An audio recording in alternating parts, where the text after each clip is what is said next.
The story begins in a world where equipment is everything, and picking the right gear is a matter of choosing your path in life. It might sound simple, but sometimes, these pieces of equipment get stuck on your body forever with no way to remove them. Our hero Noroa is a frail boy who is getting bullied and beaten by a party of adventurers at the Mahalish Town Adventurers Guild. All he has done is daring to ask for payment from them for his service. The party members, seeing no value in a G-ranked adventurer like him, mockingly argue that carrying their equipment should be more than enough compensation for someone as useless as him. And instead of receiving even a shred of compensation, the bullies have done nothing but use him as bait to lure out monsters, throwing his life on the line again and again. The party leader, puffing up his chest, brags about being a B-ranked adventurer with 3 equipment slots before grabbing Noroa by the collar and yelling at him to know his place for having no slots at all. Unable to resist, Noroa simply apologizes, only to be tossed aside with his head slamming against the ground, making him question if he truly deserves this kind of treatment. After enduring such cruelty time and time again, he has long given up on defending himself, and his emotions are dulled to the point where he no longer even feels embarrassment or humiliation. The leader of the bully party steps on Noroa like a discarded rice sack before proudly kicking him out, claiming this would at least lighten their load. For Noroa, this has become such a routine that the masses have mockingly crowned him with the title of Noroa the Zero. As the scene shifts, the poor little broomstick of a boy finds himself gazing longingly through the window of an equipment shop. Pressing against the glass, he dreams of the day he can finally equip the gleaming armor on display. In this world, equipment is everything, and even items like scriptures, writing tools, and books are classified as such. However, merely owning them means nothing unless one can awaken the latent power hidden within. This power can only be drawn out when the equipment acknowledges its owner, sealing the bond through a successful soul contract. Apart from this, there is yet another complexity that the number of equipment contracts one can form is defined at birth and labeled as the equipment slots. Those with only 1 slot are considered mere trash, while possessing 2 makes for a decent combatant. Having 3 slots, like the bully from before, marks a person as a seasoned warrior. Also, there are individuals who are born with up to 7 slots, and are hailed as the heroes of mankind. Noroa, infamous among the masses as Noroa the Zero for his complete lack of equipment slots, finds himself glaring at yet another piece of gear. The moment his hand brushes against it, the item tumbles down, and he quickly apologizes to the shop owner, Yabuki. Rather than scolding him, Yabuki simply remarks that staring at it long enough won't magically convince him to hand over such an expensive piece. As Yabuki holds up a majestic sword, explaining that he has yet to appraise it, Noroa's obsession kicks in. Though his heart is already devoted to his beloved A-ranked armor, his so-called wifey, he can't help but dream of one day marrying a blade as magnificent as this.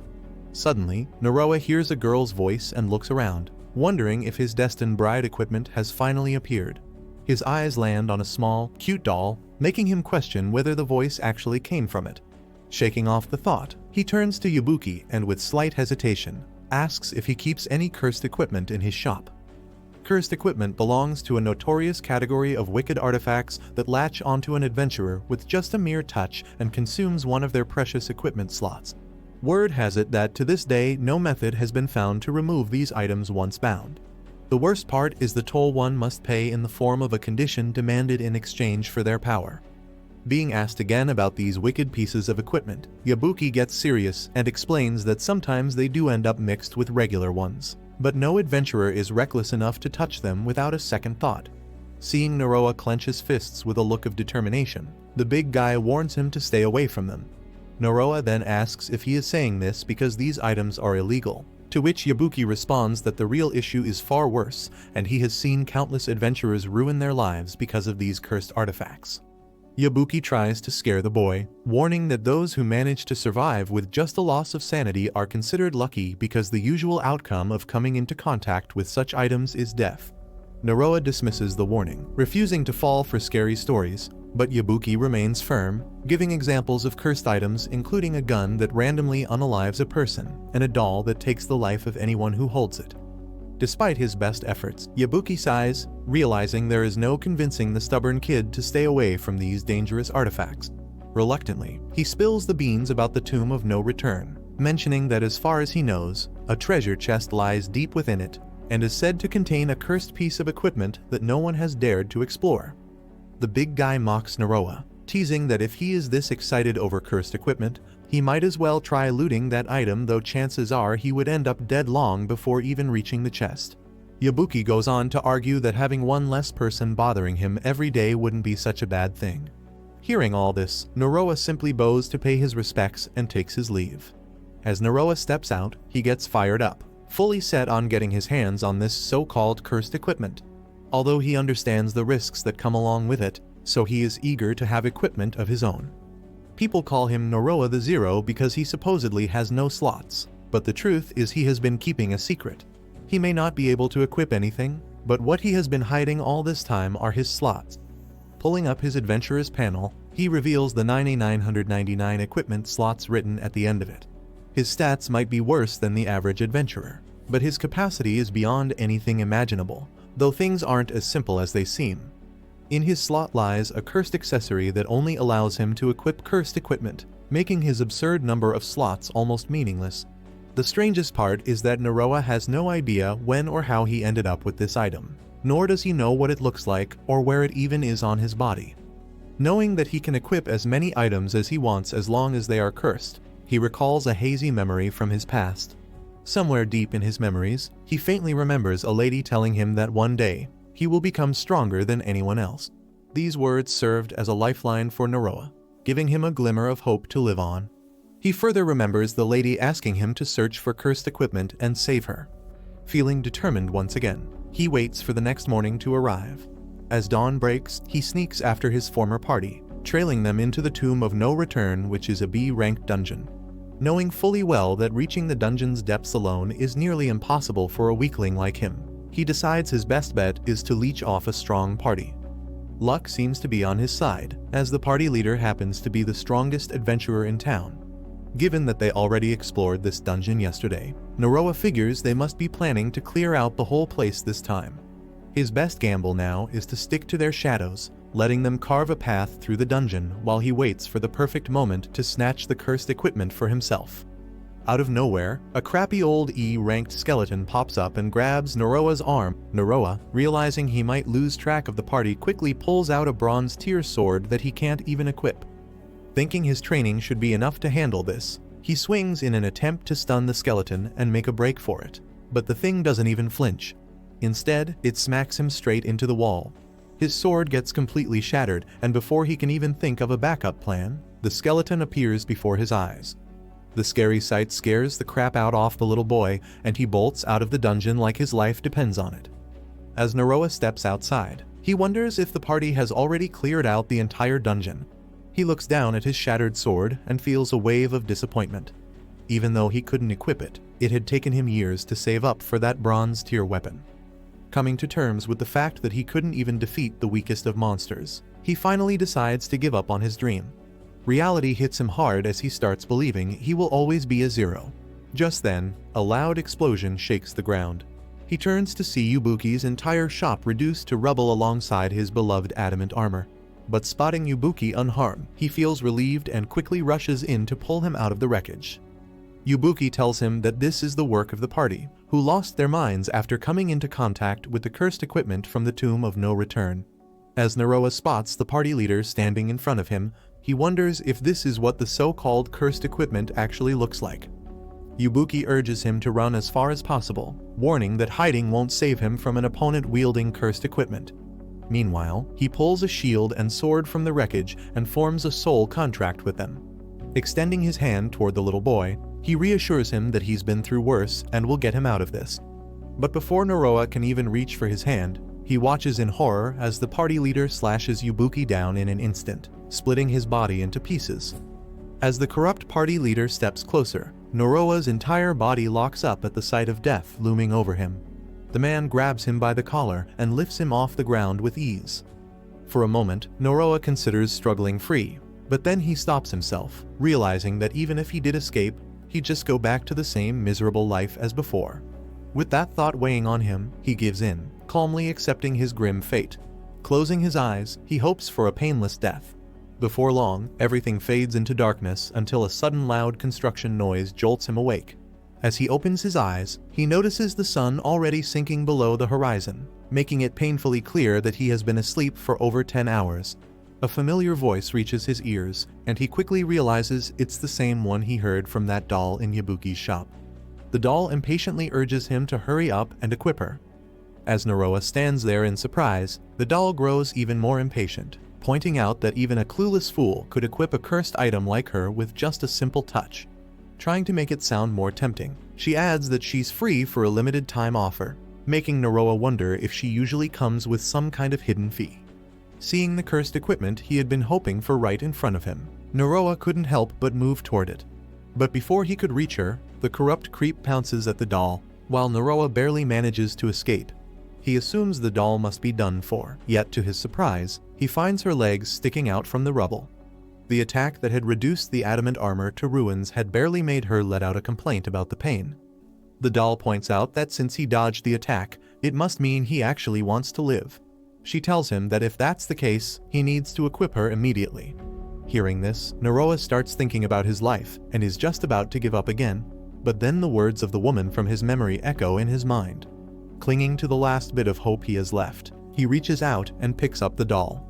Noroa is suddenly hit with a splitting headache before finding himself sinking into the null void alongside the doll.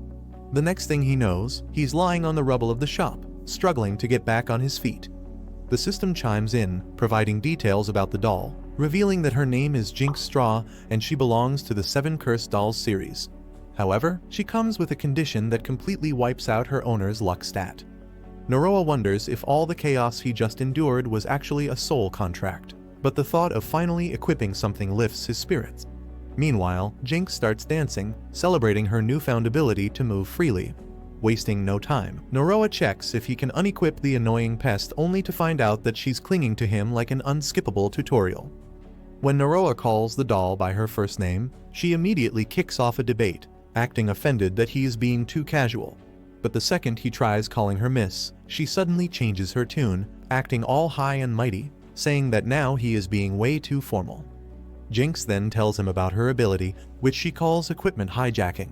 She explains that it bends the logic of the world and allows someone to break past the system's restrictions. She goes on to say that with her power, he can easily snatch equipment that is already equipped by others. Suddenly, a key materializes in Noroa's hand, and the doll comes sprinting toward him, yelling for him to stab her heart with it if he wants to overturn death itself. With no other option, Noroa clicks the key into her heart, unleashing the demonic powers of the 7 series doll equipment. Everything around him blurs, and the next thing he knows, he is jolted awake when Jinx hurls a stone straight at him. Noroa wakes up to find the SS ranked cursed sword, Bloodlicker, resting in his hand. Jinx informs him that the sword is among the most powerful even within the cursed items, and it still has room to grow. Noroa's face lights up as he admires the sheer beauty of the weapon, prompting Jinx to grumble that she never got that kind of treatment when he first equipped her. Jinx then remarks that she is happy for him, considering he no longer has to remain a zero. As she confidently declares that he will become the most powerful, her words blend with the voice of the woman from Noroa's memories. She reaches out her hand, urging him to stop doubting himself and assuring him that he has the potential to become whatever he desires. As the scene shifts, Noroa sits on the rubble, mourning the destruction of his city, which had been reduced to ruins by a single cursed piece of equipment.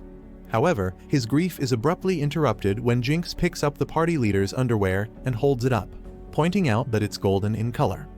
Leaving his hometown behind, Noroa considers the risk of staying, knowing that the cursed equipment he now wears could bring even more trouble to the people. But now that he's gone, he wonders what he should do next. Seeing his gloomy expression, Jinx asks if he's all gloomy because he's hungry, then puts on a big smile, hoping it will cheer him up. She even tries making silly faces to get a laugh out of him, but when all her efforts go to waste, she ends up getting mad at him instead. Noroa suddenly realizes that for the first time in his life, someone is actually worried about him. As he walks through the peaceful forest, the tranquility does not last long as a ginormous, ranked evil bear appears out of nowhere, probably looking for some food. Fear grips Noroa as he tells Jinx they need to escape immediately, but she stops him, insisting that he unsheath his new cursed sword and cut the beast to pieces. Remembering Bloodlicker's condition makes him hesitate, but the big bad bear does not give him a moment to think, forcing him to reluctantly draw his sword. The moment the sword is unsheathed, Noroa feels a throbbing sensation as his consciousness shifts, sending him into a berserk state. In this uncontrollable frenzy, he charges straight at the big bad bear, only to find himself waking up later with no memories of what just happened. Jinx informs him that he has defeated the monster, but he struggles to believe her words. For the first time in his life, he has taken down a monster on his own, yet he cannot recall anything that happened after drawing the sword.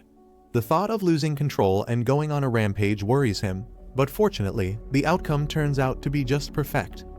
Hearing all this, the lady doll argues that everything so far seems too good to be true. Not only can the boy possess as many cursed equipment as he wants, but he also ended up with her and the legendary SSS ranked Bloodlicker sword handed to him on a silver plate. Noroa finds her words making sense and struggles to understand how so many coincidences could happen, suspecting that someone or something might be behind it all. Jinx then points out that even if someone is manipulating Noroa, all he needs to do is become stronger than them. She convinces him by adding that if he were to kick the bucket, she would be in serious trouble, with the trouble being that she would no longer get to enjoy those delicious meals at gourmet restaurants.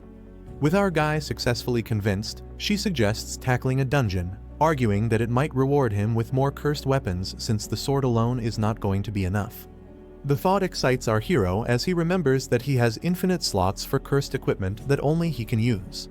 Seeing Jinx determined, Noroa agrees and takes her along. When he arrives at the Giant's Town Adventurers Guild, Jinx gets angry, arguing that she has been tricked since there is no dungeon here. Noroa calms the little lady down, telling her that they need to make some arrangements instead of barging straight into a dungeon. He explains that they will need permission from the guild because if they don't, their names might end up on the wanted list. Jinx replies that she finds such stupid, mindless procedures annoying, making Noroa realize that people might find it odd to see a doll sitting on his shoulder. As the boy enters the guild hall, laughter erupts everywhere, with people telling him to find somewhere else to play with dolls. Noroa quickly rushes over to the counter to get the paperwork done, knowing he won't be able to put up with this for long. The counter lady looks concerned, pointing out that the dungeon he wants to enter is S-ranked, while he himself is at the lowest rank. Thinking fast, Noroa makes up an excuse, claiming he is just a luggage carrier scouting the area in hopes of getting hired by a big party. The counter lady somehow buys it, though she warns him to be careful, reminding him that the guild lacks the resources to retrieve the body of a G-ranked adventurer from an S-ranked dungeon. Hearing the mention of G-rank, a big baldy strides over to the counter, mocking Noroa for thinking dungeons are a playground where he can play with dolls.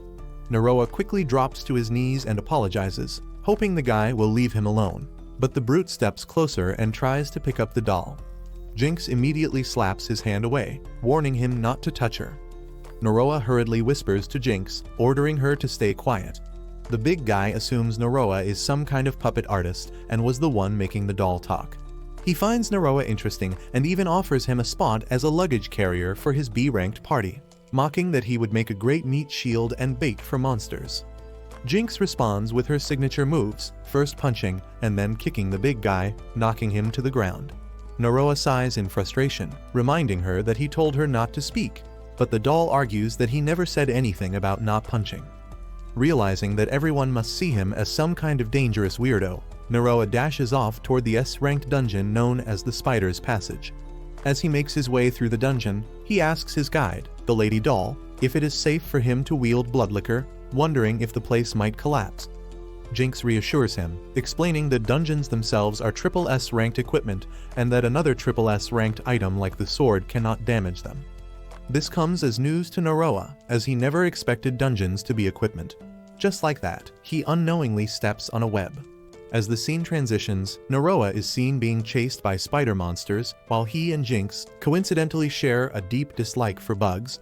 Jinx gives him the go-ahead, and Noroa quickly turns around, unsheathing his Bloodlicker. Entering Berserker mode, he loses himself in the battle and later wakes up lying on the ground, having taken down all the spiders. Getting back on his feet, he pushes forward, crediting all his success to Bloodlicker. He soon realizes he has leveled up to 30 and finds himself standing in front of the boss room once again, remarking that a single weapon was enough to get him this far. Jinx corrects him, saying he is wrong to think it was just because of a weapon, as he himself is truly strong.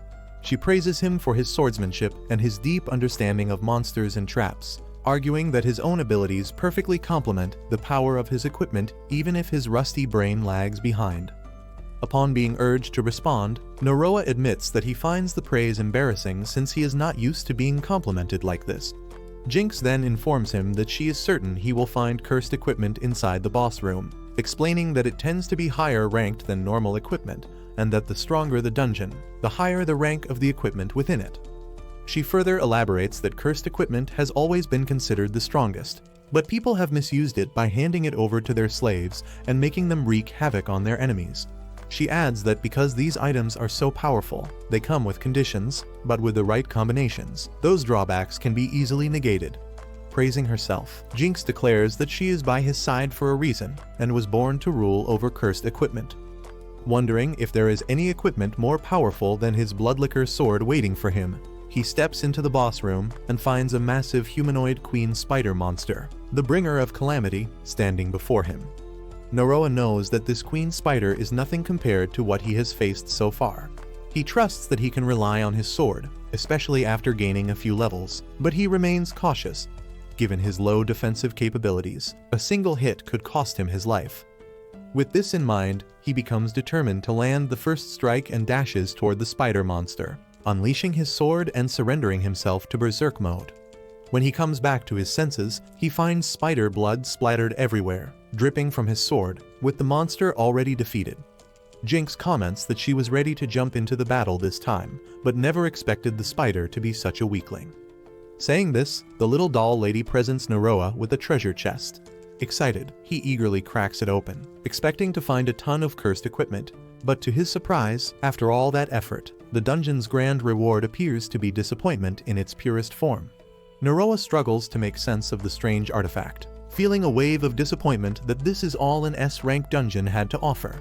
Jinx casually reminds him that his 0 luck stat wiped out most of the loot, completely ignoring the fact that she's the one who cursed him with it in the first place. Refusing to dwell on that, our protagonist convinces himself that quality always beats quantity. As Jinx points out that the artifact looks just as bland and boring as him, Noroa locks eyes with it like it's the high school crush who never gave him a chance and says that it's absolutely adorable. Jinx, completely misinterpreting his words, turns red and drops her usual smug attitude, only for Noroa to put her back in her place by showering the tiny sphere with poetic compliments before declaring that he's ready to put a ring on it. The tiny lady questions whether it even qualifies as equipment, but Noroa gives her an unimpressed look and tells her it's beyond obvious. He inwardly wonders if the little straw doll has wet hay for a brain, considering she can't even recognize her own people. Without hesitation, he picks up the orb, only for it to sprout a writhing mass of tentacles that slither up his arm before violently stabbing into his left eye. Jinx watches in pure horror as Noroa screams and collapses onto the ground. It doesn't take long to realize that his left eye has now been hijacked by the artifact, fittingly named the Cursed Eye. When Jinx nervously asks if he's okay, Noroa brushes it off and instantly shifts his focus to reading the item's description. The cursed compass trades sight in one eye for the ability to point its owner toward anything they desire, though if they fail to reach their target within a week, it won't hesitate to feast on his brain. Jinx shrugs and says it's really not that bad as long as he uses his non-existent brain. Realizing the artifact can track down anything, Noroa briefly considers using it to find the mysterious woman from his dream, the one he's supposed to save. But instead of getting ahead of himself and taking a one-way trip to the afterlife, he decides to hold off on that idea. Before he can dwell on it any further, Jinx gets hyped and urges him to test it out by tracking her down. As she hides away, Noroa activates his Sharingan and instantly spots behind the Spider Queen. Aside from a mild headache, the cursed compass seems to work in a pretty straightforward way, though Jinx notes that it doesn't differentiate whether a target is actually reachable. That gives our guy the big brain moment that he can set a maximum distance, so he dives into testing his theory. This puts a smug grin on Noroa's ugly mug as he's convinced that he found a cheat in his overpowered cursed artifact. However, he'll soon learn the hard way that it's not that simple. Excited about finishing their first mission, Jinx orders our hero to use his new Cursed Eye to hunt down the best gourmet restaurant in town. But Noroa ignores her absurd demand and steps onto the teleportation circle to head back when a squad of adventurers suddenly bursts into the boss room. The bald swordsman and his crew freeze in shock, struggling to process that the S-rank Spider Queen got absolutely wrecked by one guy. His jaw nearly unhinges when he realizes it's the same weirdo he spotted back at the guild. Suspicious, he asks if Noroa actually soloed the boss. Before our hero can figure out how to respond, Jinx jumps in and flexes their insane accomplishment. As Noroa tells his bootleg Barbie to stop her yammering, the bald man commends our protagonist on his insane achievement and asks how exactly he managed to destroy the S-rank monster as a G-rank noob. Completely speechless, our hero says that he sorta swung his sword as usual, but they don't buy it since the boss looks like it was crushed by Godzilla. Ignoring their shocked faces, Noroa takes the chance to make his way back to town. Once at the guild building, the receptionist greets him and immediately asks for his report. But he plays dumb and hopes she just lets it slide. Instead, the lady squints at him and asks if he's always rocked the budget cyborg aesthetic when trying to confirm his identity. Panicking, Noroa dodges the question by claiming it's his special dungeon diver cosplay he wears for fun. The receptionist decides not to question it further and moves on, reminding him that there's no need for a report since he was only supposed to scout the dungeon entrance as promised.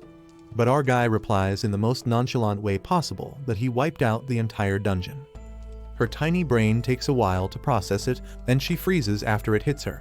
Shaking her head, she gives our guy a harsh reality check that there's no way a G-rank scrub like him could solo a dungeon. Noroa slumps at the personal attack, but quickly slaps down a chunk of magic stone straight from the Spider Queen. After a few tense moments, she yeets herself into the back room and rushes out seconds later, bowing deeply in apology for doubting him. Watching her brain short-circuit in disbelief, Noroa plays it cool. She's still skeptical of him though, and entertains the idea that he might have looted the goods. Now stuck in a dilemma on how to clear his name, Noroa tries to come up with something. Before he can decide, a familiar voice backs him up. It is none other than the bald swordsman from earlier.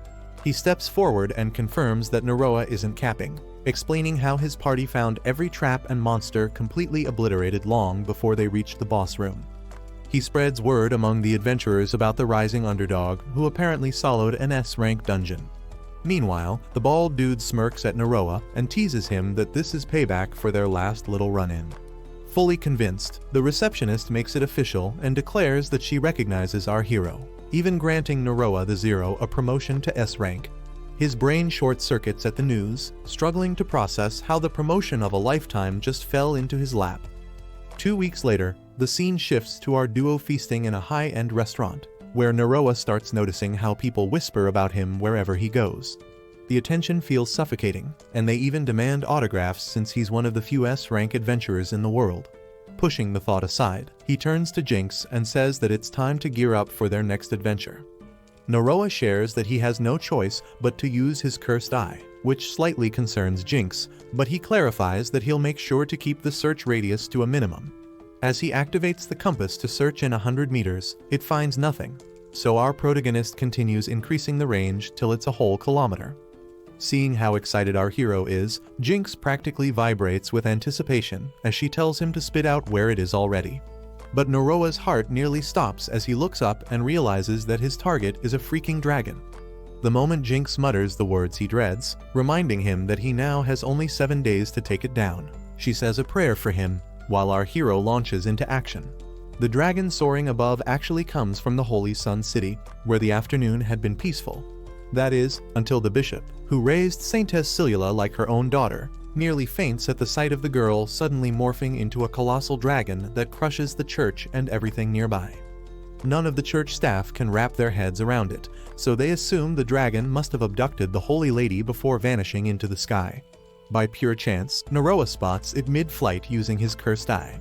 Back in the present, after braving harsh landscapes, our protagonist reaches the enchanted forest, infamous for the deadly beasts prowling within.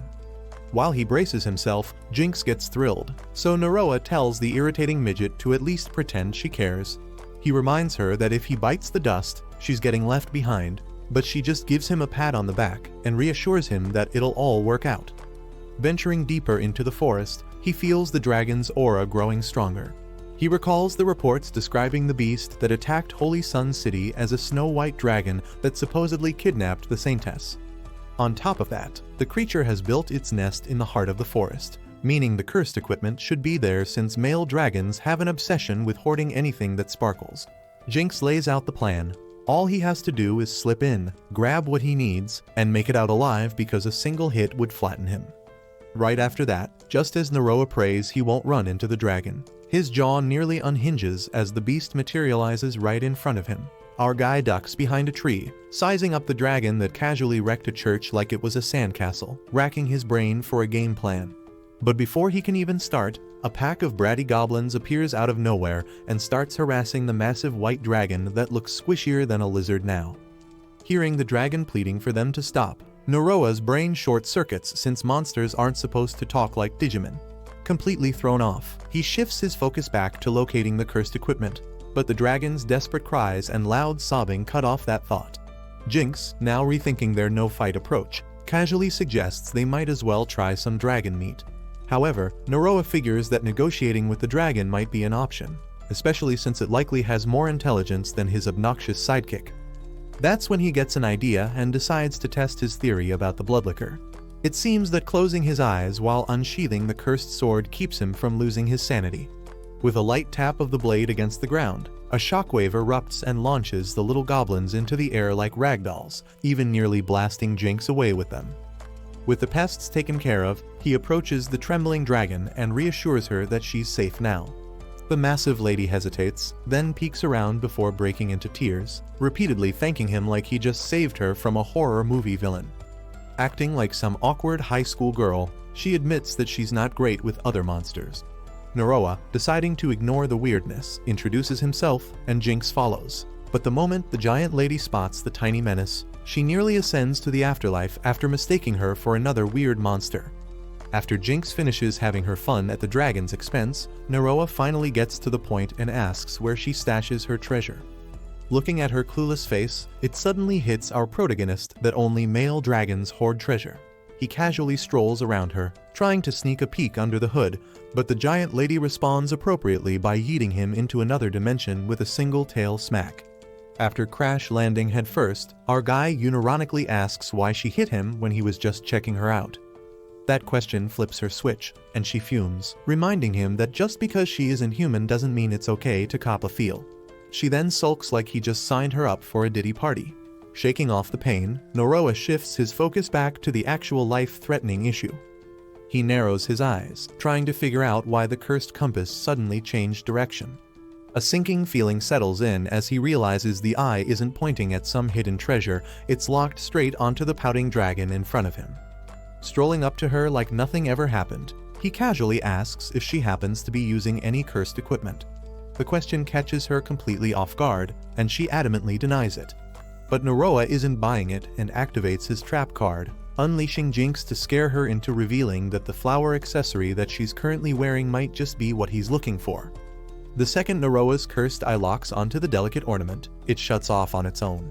Jinx explodes with joy, cheering over the fact that he wouldn't die alone in the middle of nowhere. But our hero ignores her as he's too busy pouring out Shakespeare-tier poetry about the artifact's marvelous beauty. Once the high wears off, he realizes that all that's left is negotiating the equipment off the dragon, and his job here is done. That's when it hits him, and he asks why a dragon is wearing something made for humans. Without missing a beat, she casually drops the bombshell that she's actually human. Completely dumbfounded, our duo stares at her and lets out a synchronized ha till the dragon lady properly introduces herself as Sillula the saintess. As she recalls her story, the scene shifts to a banquet she once attended. Guests surround her, offering flowers and admiring her beauty, filling the hall with warmth and praise. Suddenly, the Lady Bishop arrives and reminds her that as a saintess, she must uphold proper conduct and stop tending to each person individually. Finding the bishop too serious, Sillula tries to lighten the mood by asking her to use the familiar nickname Sillu as she once did. The bishop, however, remains strict and warns her that if she fails to fulfill her duties properly, a big bad dragon will come to take her away. For Sillula, receiving such a prestigious title feels no different from being a mere figurehead, and she understands that she must work harder to truly excel. As she approaches a table, her eyes catch a beautiful hairpin resting on its surface, making her wonder who could have left behind something so delicate and pretty. She questions whether becoming more beautiful is all that truly matters to her and, with that thought, picks up the hairpin. The instant she touches it, a soul contract takes hold, though she brushes it off as nothing more than an annoying but temporary ailment. Unaware that she has transformed into a dragon, she steps into the main hall, only to find everyone staring at her in terror. Confused, she watches as the crowd panics, shouting in fear over how a talking dragon has appeared among them. Realizing what has happened, she wastes no time and soars through the ceiling, escaping high into the sky. Meanwhile, when the guards inform the bishop that Sillula is nowhere to be found, the lady, suspecting that the dragon has kidnapped the saintess, immediately issues an extermination quest. With this, the scene returns to the present. Noroa remarks that he would never have guessed such a massive dragon had been a saintess all along and insists that he will use his cursed eye to confirm it for himself. Once he verifies the truth and assures her that he believes her story, the saintess bursts into tears, having no one else to confide in about her sorrow. In that moment, Noroa suddenly realizes that she is none other than the saintess of sunlight, Sillula Tulake, a figure powerful enough to topple an entire kingdom. The weight of the situation hits him as he grasps the sheer disrespect he has shown by laying a hand on her. Noroa drops knees and asks for forgiveness, but the dragon waves it off, saying she already owes him in every way. She then asks if he can simply call her Silu. Noroa agrees right away, making Silu so happy that she digs a hole in the ground. They then argue about the rumors, with Silu pointing out how people think she was kidnapped, while Noroa focuses on how a cursed hairpin ended up on her table. Knowing she might turn back into a human once the equipment is removed, Noroa asks her to share the stats of the cursed item. Sillula explains that the cursed SSS ranked equipment, the Rose and the Beast, has the ability to trigger metamorphosis, forcing the user to take the form they fear the most. The only way to undo the transformation is by receiving a kiss from a true lover. Hearing this, Jinx and Noroa agree that the condition is ridiculously troublesome. Noroa points out that something like this is impossible for him, having never learned what it even means to love someone. For him, the word might as well not exist. The only thing he can imagine loving is his equipment. As he clenches his hand, the saintess dragon hesitantly asks if the equipment is really that dangerous. Noroa and Jinx try to calm her down, assuring her that it's just a bit troublesome at most. But now that he knows the hairpin is also a piece of equipment, Noroa finds himself growing eager. Apologizing to the dragon, he tells her that while he might not be able to undo her curse just yet, he guarantees his help. Jinx quietly whispers in his ear, warning him not to get involved as people might catch on that he's collecting cursed equipment. But Noroa, unknowingly being the simp of the year, argues that he can't just stand by while a lady's life is being turned upside down. Jinx lets out a deep sigh while Noroa turns to the dragon, suggesting that they should leave immediately since the hunting party is already on its way. He explains that while searching for her, he overheard that the bishop has gathered a large team to eliminate her, and convincing them that the dragon is actually Silu would be nearly impossible since they might attack her on sight. Silu trembles with anxiety upon realizing that her own people want her dead, but Noroa reassures her with a pat, vowing to protect her no matter what. On the surface, it sounds like a noble promise, but in reality, his reasons are far from pure. Turns out, our boy is less of a hero and more of a walking insurance policy for cursed gear. He's not exactly losing sleep over Silu's fate, but what actually concerns him most is that if the dragon dies, the cursed equipment might end up in the trash. A sudden loud noise startles Noroa, making him panic as he wonders if the army has already caught up to them. But when he glances at Silu, he finds her looking embarrassed as the sound had come from her stomach because of hunger. As the scene shifts, Noroa searches for edible monsters and soon stumbles upon two creatures locked in a fierce brawl. Without hesitation, he unsheathes his blade and slashes through them, taking down the ranked monsters in an instant. Remembering what Sillula had told him, he realizes she must not have eaten in days. Using his cursed eye, he scans the area for any more edible monsters nearby. Seeing the manticore and bicorn taken down so effortlessly, Silu looks at Noroa in disbelief and asks who he really is. Noroa brushes it off, claiming he just got lucky since the monsters were already fighting each other. But deep down he knows the truth. His blade is simply too powerful even when he tries to hold back. After the monsters are slain, Noroa rinses the meat and cleans it up in a river nearby. He then shows off his chef skills, preparing a spicy buttered dish and serving it to Silu and Jinx. Just as he finishes, he suddenly remembers that Silu dislikes monsters and might not enjoy the meal. but hunger wins over hesitation, and she digs in, only to find the taste unbelievably good. She quickly fills her tummy, tears of joy welling up in her eyes as she starts commenting on the dish as if possessed by the spirit of a world-class food critic. Meanwhile, our doll lady is busy munching on the manticore tail, commenting that it tastes just like crayfish. Watching them enjoy the meal, Noroa smiles, remembering how he picked up outdoor cooking during his G-rank days when such skills were a matter of survival. He asks if they want seconds, making them even happier. Once they finish eating, he mentions that he has scattered the monster's blood and bones around, which should keep weaker creatures away so they can rest undisturbed. Sillula, however, argues that she could never feel comfortable sleeping near a man and demands that he not look at her while she sleeps. Before they can sleep, Jinx suggests having a girl talk with the saintess and asks if she has a lover. Sillula confidently claims to have thousands and insists she could get more if she wanted. Hearing this, Noroa starts to think this might be a side of her he was better off not knowing. He then asks why she doesn't just ask one of them to kiss her and break the curse. At this, Sillula's face turns red as she argues that she would have to get married first and doesn't know anyone good enough for that. Jinx questions if she even understands what a lover is, explaining that it means someone she truly gets along with. Sillula, being an oblivious Barbie doll, gives it some thought before finally announcing that she really loves a lady, indicating towards the bishop. However, hearing this, Noroa gets an idea of what they should do next. Sillula then admits that the only thing she ever had was her looks, and now that she has lost that, she believes everyone will hate her. Seeing her anxious, Noroa asks if she still loves the people of the Sun Pool. When she nods, he becomes determined to help her, remembering the only people who ever cared for him when he needed it most. With that resolve, he reaches out his hand to the dragon, vowing to find a way for her. To help the saintess regain her humanity, our duo rides on her back at full speed toward the holy city of Sunpool. Soaring through the sky, the dragon lady asks Noroa once again if she'll really turn back to normal just by kissing someone. He reassures her that the curse doesn't explicitly state that the love should be romantic. Since practically everyone in Sunpool loves Sillula, a quick smooch should do the trick. As they near their destination, our hero is amazed that she managed to turn what should have been a week-long journey into barely half a day. Meanwhile, Jinx suddenly starts feeling sick, making Sillula frantically beg her not to throw up mid-flight. But the little doll, barely keeping it together, argues that a fine lady like her never pukes. Just as Noroa tells her to hold on a little longer, a magic circle beneath them activates, and a rain of icicles is unleashed. After managing to escape unharmed, Noroa looks closer at the source and spots an army of soldiers sent to track down and hunt Sillula. Their appearance so far from the city is a good sign, as it likely means the city's defenses are spread thin.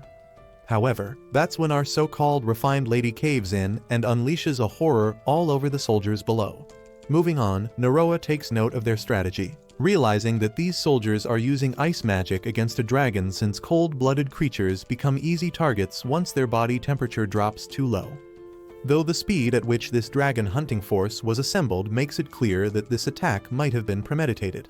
Struggling against both the cold and the eye-watering stench of Noroa's socks, Sillula wishes she could just turn back but pushes forward at full speed toward the city. As they approach the outskirts, Noroa advises they tread carefully, but patience isn't exactly in Sillula's vocabulary and she charges in headfirst. While crying for everyone to hear her story, she's completely unaware of how terrifying a dragon hovering a few meters overhead looks. The crowd erupts into chaos, with people screaming that the dragon who took their beloved saintess has returned to wreak more havoc.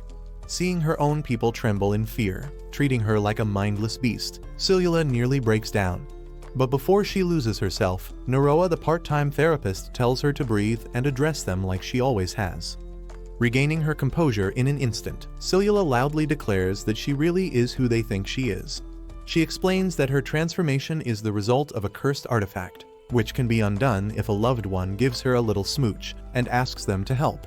But instead of relief, she's met with cold and suspicious glares, and the uneasy silence finally disappears when she notices someone familiar, the bishop.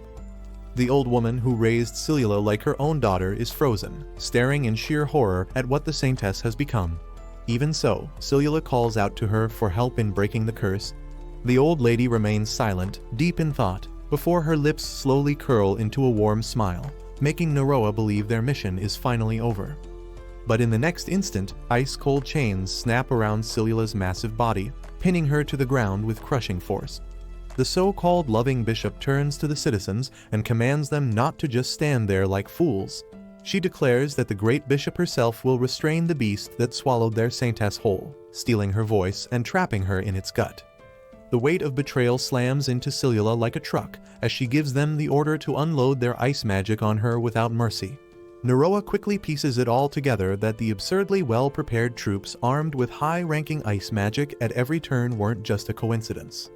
The scheming old hag had planned this from the very beginning, right after she planted the cursed artifact in Sillula's room. Both Sillula and the bishop stare at him like he's spewing nonsense, but Jinx backs him up and calls the saggy bag of bones for being one heck of a mastermind. Everything starts falling into place, from the perfectly timed ice magic soldiers always ready to take down a dragon to the way the bishop manipulated Sillula's deep trust, brainwashing her to fear dragons above all else. Noroa exposes the bishop's entire plot, but instead of getting angry, Sillula asks her if this is all just a huge misunderstanding. Maybe the bishop really thought she was an actual dragon and attacked her out of fear. The old lady goes silent when she asks for a reason, because it doesn't really make sense that she'd pull such an elaborate scheme just to get rid of the saintess. Even though the soldiers request the old woman to fall back, she slowly advances towards Sillula. Leaning in close, she finally gives her daughter a brutal reality check and confesses that she's always despised Sillula. Watching everyone shower the saintess with love and praise while her own efforts in raising her went unnoticed was unbearable. The bishop blames Sillula for the heinous crime of stealing her clout and making her look like an NPC with her pretty little face. Looking like Sillula just drop-kicked her grandkids, the old woman asks if Sillula finally understands her pain. With that, she casually walks away as the soldiers get ready to attack. When the bishop orders them to leave no trace behind, they summon a storm of diamond dust that engulfs the trio. Noroa can't help but be impressed by how strong Sillula is as she shields them from the magical onslaught, even after the emotional damage. However, with her body temperature dropping faster than Logan Paul's credibility after Cryptozoo, she won't last much longer. Jinx screams at Noroa to do something before Sillula collapses, but before he can come up with a plan, the crowd starts stoning the trio, which sends Noroa the serious realization that the condition of the curse and the beast doesn't just give free power with a cool transformation like he thought. Even something as simple as appearance can bring out the worst in people, and the only cure for that is love. While Noroa doesn't claim to know much about love, it's obvious now that the curse wasn't just meant to transform someone, but was designed to erase their very ability to be loved. Seeing how quickly devotion turned into hate, our boy decides Sillula has had enough and deserves better. With that, he unsheathes his sword, launching himself into the air before slamming it into the ground like Tanjiro on steroids. Jinx watches in shock at how brutally he goes in, but Noroa assures her that he totally held back, at least enough not to end the lowlifes. As the soldiers struggle to recover from the shockwave, Noroa turns to Sillula and tells her there's no reason to stay here any longer. He apologizes for failing to keep his promise. Just as our saintess slowly comes out of her shell, the frustrated wrinkly beanbag emerges from the rubble and casts ice magic on her. The old lady desperately yells at her soldiers to stop slacking and take down the dragon while it's still weak. This makes Sillula snap, and she tells Noroa to hold her beer as she menacingly looms over the manipulative attention-thirsty grandma and makes her nearly pee herself. The old hag spews a whole lot of hateful nonsense, but Sillula shuts her up with the most unexpected move, a cuddly hug attack, making everyone freeze in shock at the plot twist. Everyone stares in a daze while Noroa stops the knights from rushing in to rescue the bishop. Sillula cries, overwhelmed by the pain she has caused her adopted mother. Her tears and heartfelt words move everyone, making them question if she truly is their saintess. Noroa stands frozen, unable to believe that Sillula, despite all the hatred, still holds such a pure heart. Doubt spreads through the crowd about the old hag's accusation. Before the bishop can defend herself, Sillula apologizes and swears never to return. With sorrow in her eyes, she tells Noroa that it is time to go, and the party takes off on her back. Forced to leave her beloved hometown, Sillula glances back one last time at the place she cherished. Later that day, Noroa realizes Sillula isn't in the best state and asks her to land. She does, though not without a spectacular crash. After Noroa and Jinx recover from the painful impact, our saintess finally admits she isn't holding up well. Tears fill her eyes as she regrets how Noroa's plan to let her kiss her loved ones failed, especially now that she understands she never truly loved them. Her only role was to keep them loyal to the church, and it finally hits her that she has no one left. Reality slams into our hero like a truck when he realizes that one of his beloved cursed items was the final push that sent her straight to rock bottom. Hoping to make up for it, Noroa asks if she wants to join him on his journey for cursed equipment, assuring her that no one will judge since he's a bloody NPC nobody cares about. He suggests she stick around until she finds someone she truly loves. When she asks why he's being so kind, our hero says he can't stand to see a lady suffer, especially now that she's a loner like him, but also because she has the purest heart he's ever known. With a gentle smile, Noroa adds that without her human form, he can finally see her heart of gold and accept her for who she is. Hearing this, she tears up and lands a smooch right on Noroa's grease-coated face. Sillula cheerfully tells him she's already found the one she loves, leaving our virgin completely speechless and blushing like a maiden in love. Noroa realizes that his theory about the curse was true and that love doesn't specifically need to be romantic. But his thoughts are cut short by our saintess shyly giggling to herself that she's gonna be his baby mama after 9 months.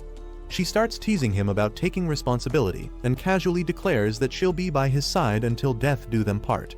Watching those two commit the filthy crime of holding hands in public makes Jinx hurl in disgust. 3 days later, our hero arrives in a town far from the Holy Sun City, hunting for his next dungeon. But at the guild, all eyes are on him, not because of his Chadley aura, but because of the breathtaking beauty sprinting toward him with a freshly printed adventurer's license, shyly muttering that she'd like Noroa to use her however he likes. No matter where she goes, she can't help but steal the spotlight. Hopefully, no one realizes she's a saintess, or his reputation as the creepy doll dude might stain her public image.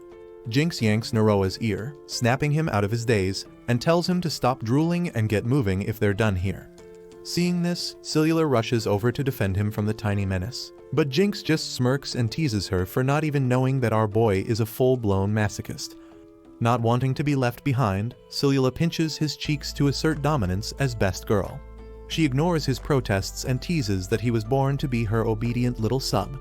Seeing things get out of hand way too fast, Jinx walks off while calling her a pervert. The scene shifts to the trio making their way through a dense forest.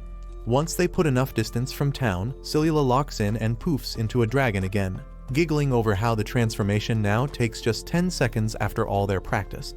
With the power to shift at will, she could breathe fire and soar through the sky, though Noroa sulks a little, wishing the whole kissing a loved one condition still mattered. After a short transformation drill, Noroa hops onto Sillula's back, enjoying the refreshing flight while Jinx barely stops herself from hurling. Sillula chuckles, pointing out how cute Jinx looks all curled up inside Noroa's hoodie. But the wholesome moment crashes and burns when the creepy little doll starts loudly dreaming about guzzling his earwax. This makes Sillula wish the nasty little gremlin stays in hibernation mode permanently. Shaking off her horror, Sillula switches topics and asks why they're heading to the county of Emdo. He shares that his cursed eye has discovered the next cursed equipment there, but also because that county is the ultimate paradise for sad losers like him who drool over equipment than actual women. Sillula gives him a moment of silence for his non-stop ramblings about how all the legendary gear comes from there, struggling to act like she cares while Noroa geeks off the rails. Once our protagonist finally shuts his trap, he thanks the lady for flying him to his promised Neverland, but their journey suddenly halts when they spot something strange in the forest. Noroa swears he just saw something and hopes his target is somewhere in the woods since his compass doesn't exactly tell him if it's underground. Right then, Sillula catches sight of a group of knights guarding a toppled carriage. Noroa assumes they're from the county, while Jinx, freshly awake and confused, earns a warning to keep her hands to herself and not act out her weird, deranged dreams. That makes her question if he's really the little virgin she picked up off the streets, and the two bicker until Sillula steps in, reminding them that the knights need their help. Out of nowhere, they spot a creepy smiley creature with monstrous eyes and jagged teeth behind one of the knights. The knight barely avoids getting turned into minced meat, dodging just in time before retreating from the camouflaged beast. Our hero is stunned at how quickly the monster vanishes after striking, while Sillula guesses it might be the ranked beast known as the tertellion. These sneaky creatures specialize in ambushing their prey, and their only exposed weak spots are the eyes and mouth, while the rest of their body is covered in nearly indestructible scales. To make things worse, the scales are rock solid, and only the Knight Captain seems to have an rank sword that won't snap against them like a twig. Wasting no time, Noroa turns to his dragon lady and declares that it's hero time.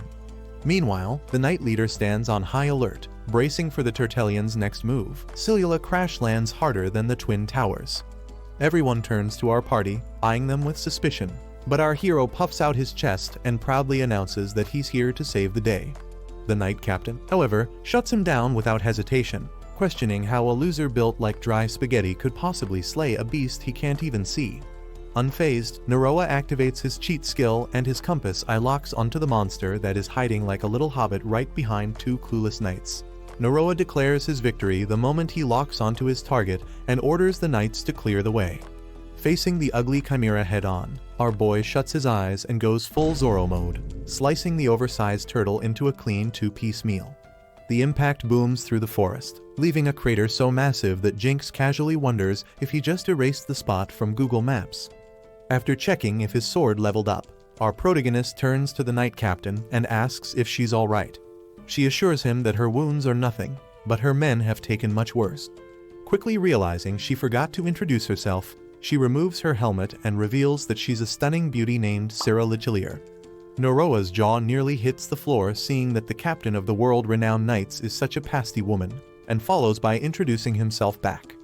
As always, Jinx makes a loud impression, leaving Syrah questioning her sanity when the supposedly inanimate object speaks up and humbly brags that her slave is an S-rank adventurer.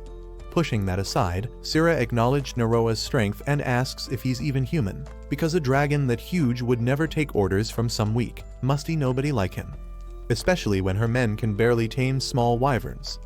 Our hero prays that Sillula keeps her mouth shut and doesn't start getting all flustered, since even tame dragons don't talk, even though she's already looking pretty sus standing on all fours while Syrah gives her a pat down. When the knight curiously asks why the dragon is so obedient, Noroa smirks and claims he showered the good girl with plenty of love, which sends our saintess's mind straight into the gutter, and before she even realizes it, Sillula mumbles that she wouldn't mind calling him daddy. After an awkward silence settles in, the two try their best to make Syrah think that she's high and the dragon totally didn't talk or anything. Noroa then changes the subject and asks what the Knights of Indo are doing so far out. Syrah explains that this was just a small hiccup and that their actual objective lies deep within the forest. Seeing Noroa's confusion, the Knight Captain clarifies that her mission is to wipe out the Clandestine Gear Society, a gang of lunatics who completely lost it after messing around with cursed equipment. Once Noroa confirms that the target is in the forest, his suspicion is confirmed that the gang has his target. Seeing the knights have suffered heavy losses, Noroa suggests they fall back, but Syrah insists the gang has been wreaking havoc in the city and can't be ignored anymore. Noroa watches as Syrah yaps about how she can't delay the operation and curses herself for being even more useless than Sakura to her mistress before outright declaring her hate of cursed equipment. Tired of seeing her flounder, Noroa feels a pang of sympathy, realizing that the cursed equipment he cherishes has caused someone pain. After brushing off Jinx's crass attempt to lighten the mood with a joke about his earwax smelling nastier than his socks, Noroa offers to join the operation. Syrah is taken aback, and with Jinx and Sillula chiming in, the Knight Captain gladly welcomes them aboard. Noroa knows that if the lady notices his cursed sword, especially if he annihilates the enemy too easily, it would raise suspicion, so blending in with the knights is a safer bet. The scene shifts to the Clandestine Society's stronghold deep in the forest, which Sillula finds far too advanced for a ragtag group. Syrah hands Noroa a potion, thanking him once again. Just then, a knight approaches her to inform them that they're ready to move in. Sillula, showing her readiness, lets out a cute roar. Syrah, with a serious look, tells Noroa that she's relying on him, the S-class adventurer. With that, he advances toward the fortress first, knowing the knights are too battered to fight back if the enemy uses the walls to their advantage. With a single massive slash, Noroa tears through the towering wall, creating an opening for Syrah to charge in with her troops. His attention shifts to the Knight Lady, who is tearing through enemies with ease, thanks to her ranked whip, 9 Tails. Noroa practically foams at the mouth over a freaking whip until Sillula smacks some sense back into him. Jinx quickly reminds him to stay focused on securing the cursed equipment, prompting the party to head toward their target. They soon arrive at a rundown tower, but since Sillula can't exactly squeeze in because of her sheer chonk, Noroa leaves her to keep watch outside. Stepping into the warehouse, he finds himself in what looks like paradise, a space packed to the roof with gear. As Noroa drools over the pile of gear, a short, pudgy man frantically asks if he's with the knights. The boss instantly exposes himself by wondering who snitched, then dares Noroa to guess what's inside his trunk. Noroa casually calls it cursed equipment, leaving the boss shaken before he quickly fires back, daring him to guess why he won't let it go. Of course, Noroa curses the boss for holding the equipment hostage and mocks that he's got about as much heart as he's got hair, which is none. The fuming goon insists that he'll be the one to touch the equipment, but Noroa dares him, completely shattering his toughest attempt at playing the villain, especially since he seems more excited about his first hostage negotiation than actually being intimidating. The boss claims he isn't afraid since he's already doomed, but Noroa, growing tired of the nonsense, signals Jinx that it's her time to shine. Our boy gets ready to snatch the equipment the moment the old man puts it on, all while the boss keeps throwing empty threats. On top of that, Noroa can't help but get hyped since the cursed equipment turns out to be a cool sword and shield. Snapping him out of it, Jinx tells Noroa to get ready to poke her with his needle, but the greasy midget hits him with an Uno reverse and laughs that his genius scheme was actually to throw the equipment at him. Baldy starts laughing like a maniac while waiting for our protagonist to meet a painful end, but instead, he is welcomed by two little girls. As the boss's jaw nearly hits the floor, the little girls introduce themselves as Sly and Me, playfully performing an intro sequence that reveals they combined to form slime. Noroa smirks at the bald man, amused by the idea that these seemingly innocent girls are the horrors he had to deal with. The panicked fatty immediately wants to make a run for it, but the twins instantly shapeshift into anything Noroa imagines, including a paper fan. Without hesitation, our boy sends the fat man flying straight through the wall until he crashes into a nearby tower. Believing the worst is finally over, Noroa gives the twins a few pats for their help. But just as relief settles in, he notices something off and suddenly collapses to the ground. His mind races, suspecting the old man at first, but the real problem becomes clear when he realizes that each twin continuously drains 0.5% of his health every second. Noroa forces his rusty brain into overdrive, and a quick calculation confirms he is doomed in 100 seconds. Desperation kicks in as he rushes to grab a potion from his bag, but before he can act, the three ladies panic over their hero collapsing. In the chaos, the life-saving potion slips from his grasp and spills across the floor. Our hero's mind drifts to a buried memory of himself in a lab where he can barely make out the conversation happening outside. It's a dream Noroa knows all too well, always playing out the same way with a familiar woman saying she has to leave and hoping that he'll help her when they meet again. No matter how many times he relives it, it always ends with him swearing to save the lady whose name he can't even recall. The scene then shifts to his childhood when he was trapped under rubble, only to be rescued by an equipment owner who later became his father figure. Watching his past self inside the man's shop, an uneasy feeling gnaws at him until the woman from his dreams breaks the silence and asks our hero how long he plans to keep messing around. Her voice calls his name again and again until Noroa jolts awake in a king-size bed that looks way too luxurious for our broke bum with no money. As he scans the room, his eyes land on Jinx, flipping through her list of wake-up methods, which apparently includes stuffing his nose with wasabi enough to make his soul leave his body. The little gremlin jumps in surprise when he finally stirs, but instead of her usual clingy greeting, she gives him the cold shoulder. Instead, Sillula asserts her dominance and throws herself at Noroa with a tight hug, her face burning red as she celebrates his return to consciousness. Watching her hoard him like a clingy girlfriend, Jinx gets jealous and also jumps in. Feeling suffocated between the two, Noroa fights to shove them off. After he asks how long he's been out, they tell him it's been nearly a whole day, and he's made them worry sick. He flashes them a grateful smile while both girls blush, though Jinx acts like she totally didn't care or spend the entire night holding his hand.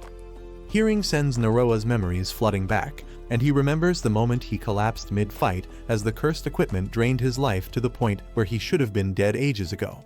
Realizing that no miracle conveniently saved him, our protagonist asks how they managed to keep him alive. Jinx explains that they force-fed him health potions like he was in a Fortnite chug-jug marathon until a knight handed over a special item that's keeping the curse at bay for now. After that, they kept him on a never-ending potion drip just to keep him from passing out. Sillula giggles, admitting that squeezing inside in dragon form was a nightmare, so she had to steal a non-consensual kiss to change back. Not that Noroa is complaining. He then asks the real question in his mind about where they even are. Sillula answers that Syrah hooked them up with a room in the Mdo County mansion, which explains why everything is so darn fancy. Jinx follows up with a shameless demand for him to also buy a mansion worthy of her stature, but Noroa tells her to quit nagging like a gold digger and calls over the twins. The tiny lowly duo timidly peeks out from behind the saintess, but she reassures them that Noroa isn't the type to bite, even if he looks pretty creepy whenever he sees cursed equipment. Hearing this, the twins quickly lower their heads and apologize in a way that shows how sorry they feel. Not one to hold grudges, Noroa pats their heads with his greasy Cheetos dust-coated hands and tells them there's nothing to be sorry for since they had no control over the curse. One twin looks completely thrown off by how fast he let it slide, while the other eyes him suspiciously, accusing him of faking his chill and secretly planning to dump all his pent-up frustration onto them later. Deciding they might as well accept their fate, the delusional pair suddenly crawls into Noroa's bed, sending him into sheer panic that his next bed might be inside in jail. To his absolute shock, they do nothing but curl up like two adorable stuffed animals. Though the warmth feels nice, Noroa still demands to know what exactly they're trying to pull. With pure innocence, they explain that Big Sister Jinx told them their master has a special weakness for extra small ladies. Over in the corner, Jinx nearly explodes with pride at her own god-tier mischief. After playing whack-a-mole with her head, Noroa radiates his virgin energy and tries to kick all the ladies out of his bed, flailing so hard that he even knocks over his entire potion stand. Just then, Syrah bursts into the room looking genuinely worried about him, only to find our hero in a questionable position worthy of a life sentence. So she yeets herself right out of the room while apologizing for disturbing his happy time. After explaining his little mishap and getting an apology out of her, Noroa digs his hole deeper by proudly claiming that he'd rather spend his happy time with a fine piece of armor than a real woman. The Knight Captain ignores his sus comment and confirms if he's feeling better with the healing potion. Noroa assures Syrah and thanks her for the favor, but she insists her debt to him is far greater, and even being friends with an S-rank Chad is big, no matter how strange he may be. Then, the lady nearly gives Noroa a heart attack by asking about his relationship with the girls sprawled across his lap. His brain shuts down as he struggles to explain that they aren't cursed equipment, which Syrah hates. To his surprise, Syrah says she already knows how he shielded them from the deadly poison and admits that his chivalry made her heart race. Noroa rolls with it, catching Jinx's wink that confirms she has his back. Syrah then explains that his bold feat even impressed the Count of Mdo, which is why he's free to crash at her mansion for as long as he wants. Right after that, a maid interrupts Syrah with news that Lady Leisha is asking for her. Syrah bids Noroa farewell and tells him to enjoy his time, which makes him wonder if something serious came up. Deciding to make good use of her hospitality, our protagonist tells Sillula that the steady drips of health potions should buy him time to brainstorm a way out of Slime's curse condition. If he doesn't start showing signs of recovery, others might get suspicious and figure out the truth about the cursed duo. Moreover, Bloodlicker's thirst for the red stuff won't stop if he takes a break from slaying monsters, and it'll eventually take his life. Sillula agrees that staying hooked up to a drip forever isn't a real solution, and after ignoring Jinx's usual dumb suggestions, Noroa asks the ladies to help him find a way out of his mess. Just then, a devilish grin spreads across Jinx's face as she reveals her big brain idea to fight fire with fire. It makes sense to Noroa since that approach has worked for him before, and he refuses to admit that there's any cursed equipment he can't master.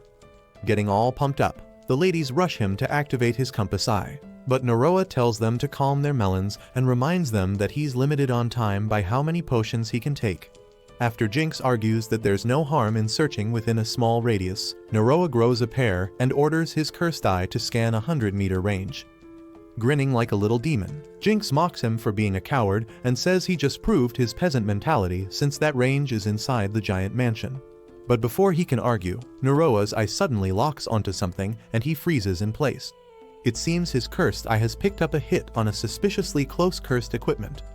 Meanwhile, Syrah arrives at Lady Leisha's door, who apologizes for calling her over without prior notice. When Syrah comments on her habit of using fantasy stories as an escape, Lady Leisha snaps the book shut and changes the subject. Armed with a whip, Sira then gets serious like something really bad is about to go down. On the other hand, Noroa notices that the artifact is closer than he expected, which doesn't make sense since this mansion belongs to a noble lady. Sillula's face pales at the thought, and Jinx finds it suspicious since it's practically illegal to own such artifacts. Sillula then jumps to the worst possible conclusion that Sira and the rest might not be as innocent as they seem, and Noroa could end up on their hit list. That's why our hero finally summons the courage 2 days later to sneak out of his room in budget Rapunzel style, hoping to figure out who's using the cursed equipment. He asks Sillula to cover for him, but the moment he leaves, he can hear her gushing over his greasy gamer smell, though he pretends not to notice. It turns out his rope was actually the twins transformed.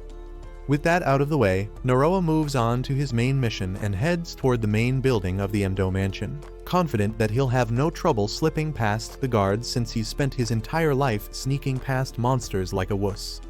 When he reaches a room with the light still on, he wonders how he'll get inside, knowing his potions will run out soon. Jinx suggests they at least take a peek before moving forward.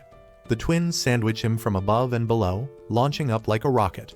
This gives him a clear view through the window to a cursed scene of Lady Leisha getting her bumpers thrashed by Sira. Our boy barely holds it together, watching a fine lady enjoy some fine lashes to her bottom and gushing each time Sira roasts the non-existent dignity out of her. As Jinx questions why they're enjoying naughty time in the same room as the cursed equipment, the curious lolies start nagging Noroa to let them take a peek. He tells them there's nothing they want to see and decides to yeet himself out of there before he gets off in his sleep for witnessing this madness. Before he can make his escape, though, Sira rushes to the window and spots him. To his surprise, she acts pretty nonchalant and proudly introduces herself as the masked zombie mommy who dishes out justice to the backside in the dark hours. Just then, Lady Leisha also realizes Noroa is there, so his life is pretty much over now. Or so he thought. Instead, Lady Leisha casually apologizes for letting him see her naughty side, and the masked lady serves tea on the table like nothing messed up just took place on it. Leisha shares that she's quite pleased to have someone other than Sira around for once, so Noroa introduces himself politely, followed by his lowly brigade. For some reason, Sira joins in as well. Ignoring her cringy act, Leisha lets him know she's impressed by his conduct, but our hero couldn't care less as he scans the room, trying to figure out where the cursed equipment is. The moment his eyes land on Leisha's choker, he smoothly caresses her neck and straight up tells her he's never seen such beauty in his life before, straight up calling her his soulmate, obviously talking about the girthy, big black collar wrapped around her neck. The masked lady instantly restrains Noroa before he can unload on Leisha and questions what dastardly deed he is planning to do to her innocent mistress. Do you think Noroa and his ever-growing harem can snatch that cursed collar off the naughty noble lady? Comment Jinx if you want a part 2 because you really don't want to miss what happens next. Don't forget to drop a like and subscribe if you enjoy these videos. As always, see you in the next one.